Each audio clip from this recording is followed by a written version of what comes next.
फरायबाय जोंहा बे गसाइगाव डिस्ट्रिक्ट गुदि फोरोंगिरि आफादनि दैदेननायाव साननैनि हाबाफारिजों नैबे कुसुगाव पाब्लिक हाई स्कुलनि फोथाराव साननैनि हाबाफारिजों खुंजानाय 37थि आसाम नाङै प्राइमारि एसोसिएशननि कनफारेन्स लोगोसे गसाइगाव जिल्ला गुदि फोरोंगिरि आफादनि 21थि बोसोरसालिया जथुम्मामोन साननैनि हाबाफारिजों खुंबाय आरो जोंनि गसाइगाव डिस्ट्रिक्ट प्राइमारि टिचार एसोसिएशना बिसोरनि बडिखौ सिफायनानै मैयानो बिथांमोना गोदानै बडि दानानै लानो हाबाय।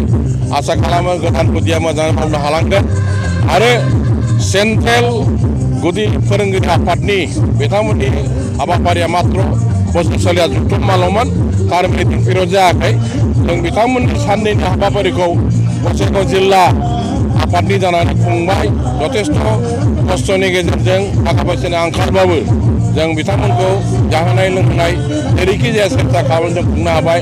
बिनि थाखाय आङो बयबो रायजो राजा एबा जोंनि लिडार गसाइगाव कुसुगाव ओनसोलनि जोंनि थुलुंगागिरि बिथांमोननिसिम धन्यबाद होबाय। बिथांमोना जोंनि बे खुंनायाव हेफाजाब होनायनि थाखाय गोजोन्थों।